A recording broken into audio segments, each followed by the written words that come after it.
I'm Thomas J. Misuraca, and if you want to learn more about the ALAP West Hollywood Gay Pride Reading Festival and the organization of ALAP, please watch this video. Why I feel the theater experience is such a unique experience for entertainment is mainly because it's live. You're there in the audience, you feel it.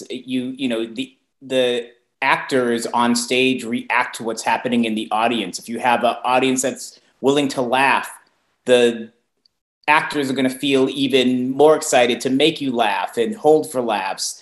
If there's a moment of surprise and you hear somebody gasp in the audience, you're going to feel that vibe throughout. People, it's a collaborative effort, not only with the writers and the actors, but with the audience as well. And it's great when they feel part of the show.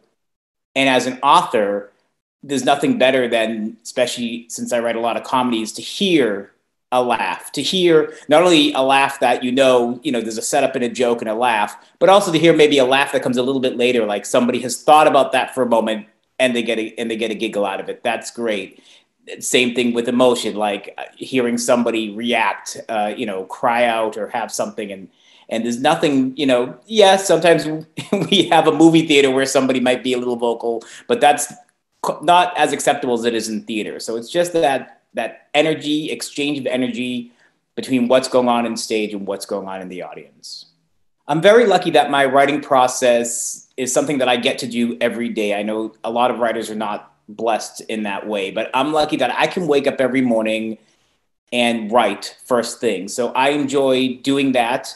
That's usually when I come up with sort of the more creative ideas. I explore more and just flesh out things that maybe have been giving me problems. But I really feel my creativity is at its peak in the morning. And on a good day, when the day job isn't taking up too much of my time, I can maybe write, 3 to, if I'm really on a roll, 10 pages. And then maybe a little later in the day, I'll put those on my iPad. I'll read them, make notes, and if I still have more time, then I'll go in and update those notes or make those changes on the script. And if not, that's actually a good way to start the next day, to kick off from what I was thinking the day before. And I always, when I do write, try to leave sort of myself in a cliffhanger, not try to wrap something up so I can come back and start fresh again. I heard about the Alliance of Los Angeles Playwrights at a West Hollywood book fair. It had to have been well over 10 years ago. They had a tent there. And I had sort of just recently moved into the world of theater. I was having my work workshopped at First Stage LA. And I really felt it was time to begin taking it to the next level. And I felt that the Alliance of Los Angeles Playwrights had the keys in order for me to start unlocking new opportunities, as well as meeting other playwrights, hear their stories, find out what they're doing. And the more I researched it and started showing up, the more I thought it was a great community to be involved in. So the ALAP West Hollywood Pride Festival is something that ALAP has been sponsoring for, I believe, 6 years, maybe a little bit more. And as a long-term member, I've actually submitted ever since the first year. As a matter of fact, I'm the only ALAP playwright to have both a 10-minute play and a full-length play accepted within the same year.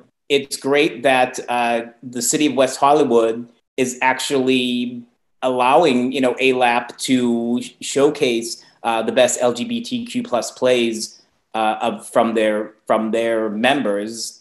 And I do miss when it was in person, because it would be in Plummer Park and everyone, or the library, and everybody from West Hollywood, would come out and support. And online, it's great as well. We have a lot of I believe last year, the mayor of West Hollywood introduced the festival. So I think it's important to show what theater is creating in the LGBTQ plus community. And it's great that the city of West Hollywood is paired with ALAP to give this a voice. So my play, Jiating, and I apologize if I'm pronouncing it wrong, it is the Chinese word for family. It sprang from actually 2 inspirations. In February, I did the 28 plays for 28 days challenge. And one of the challenges, because it was February, was to write about Chinese New Year's. I myself am partnered with a Chinese man, and there is that little sense of, cultural differences, and especially when there's a big family get together, and especially when it's something like Chinese New Year's, the traditions and the family gatherings and the family expectations, and and how that all comes to. And for somebody being the odd man out, I really knew what, I really felt like the odd man out at times is as wonderful and accepting as any family is. I think when you're a little different from everything, you still feel like the fish out of water. So I felt like it's a story I wanted to tell because it came from a personal experience.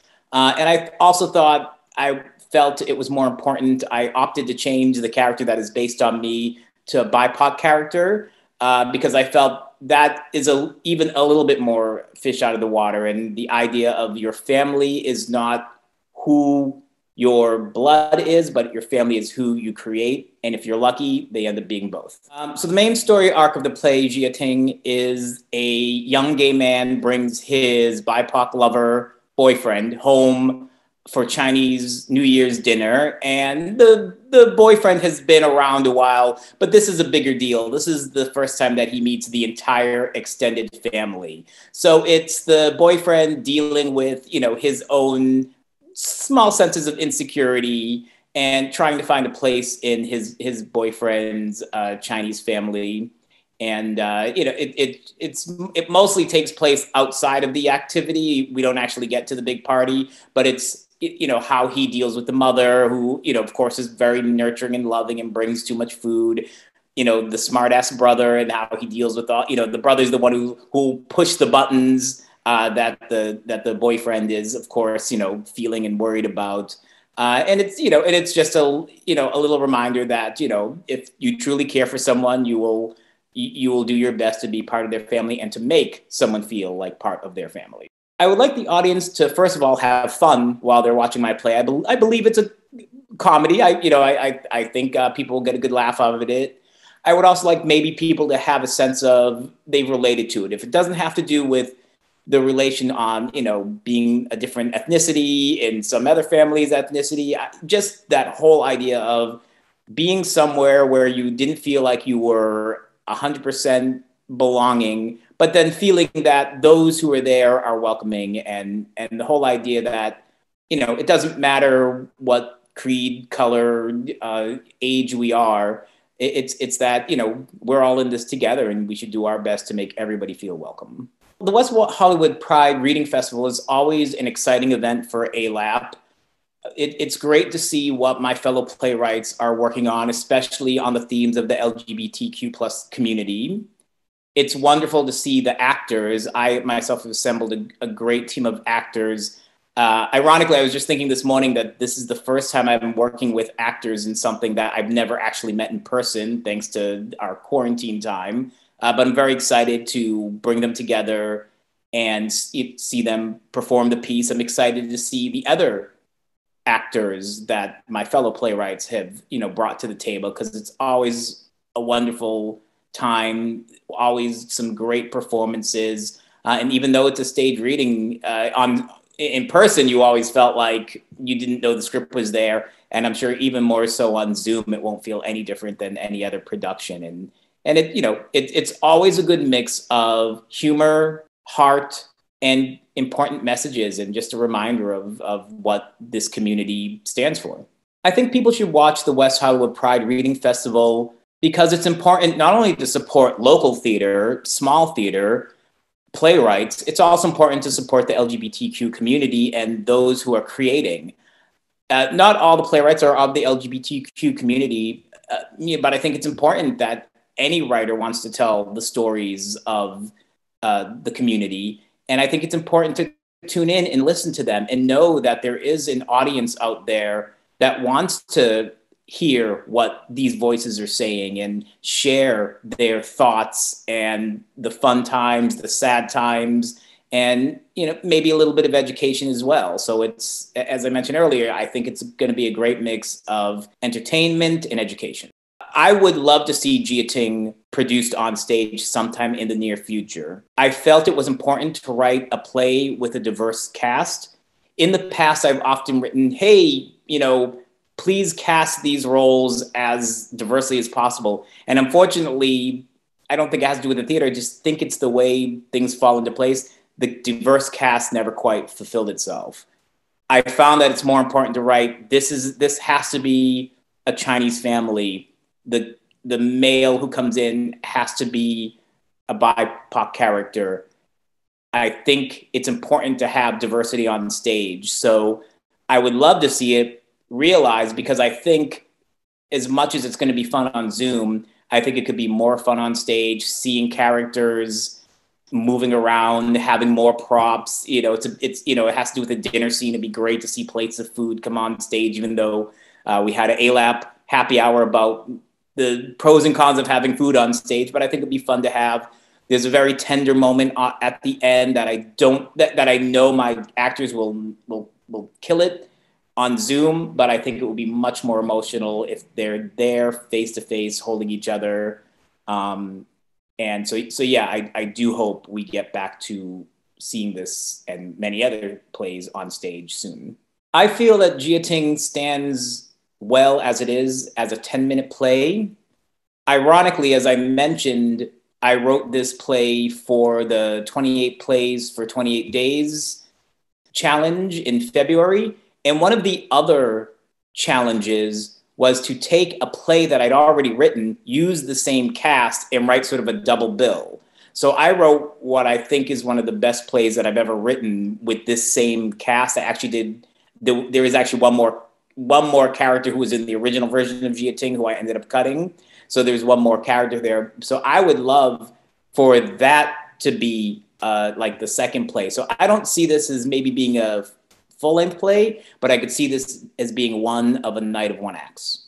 I feel more voices should be heard in the theater world because there are more voices out there. As I said, with the LGBTQ community and with ALAP supporting events like this, it doesn't specifically mean that every writer who writes about the LGBTQ plus community has to be of the community. We're all storytellers. We know how to tell a story. But I also feel that the diversity in sexuality and ethnicity, there are voices out there that even I, who feel I have a good, omniscient sense of the world, I still don't think there's things that I can touch upon that other diverse writers can. So I think it's a mixing pot. I think what I bring to the table is very different than somebody, who's on a different level than me brings to the community and brings to the table. And I think it's like the rainbow flag behind me. It's a colorful amount of voices. It shouldn't just be, one person writing about one ethnicity and one gender. It should be all ethnicities, all ages, all body types, everyone writing about things that are important to them. Even if it's not specifically about them, I think that comes out in their voices. So yes, I think we need to see a lot more diversity in writing, in what we're casting, in directors. It's really hard to find diverse directors out there. I'm sure they're there, and I'm sure they're watching and say, hey, I'm diverse, but it just seems we have to try to lift these people to the top, because I do feel sometimes that they get washed under. The ALAP New Works Lab is important because writers really need to hear their words out loud. For those of you who are writers who are watching this, we all know that writing is a very solitary activity. Wherever we are in our little rooms, most likely by ourselves, morning, noon, and night, writing away, editing away. We might even be reading it out loud ourselves. But in order to really bring a piece to the next level, you have to see how it sounds read out, and also receive some feedback from other people, what worked for them, what didn't work for them. I think it's a very important piece of the puzzle. And I think that it's wonderful when theaters, like I know we're working with the Victory Theater right now, take the time to encourage new plays, to help develop them. And not only that, so once we get to that point, it's the importance of working on rewrites, submitting them once you feel they're finished.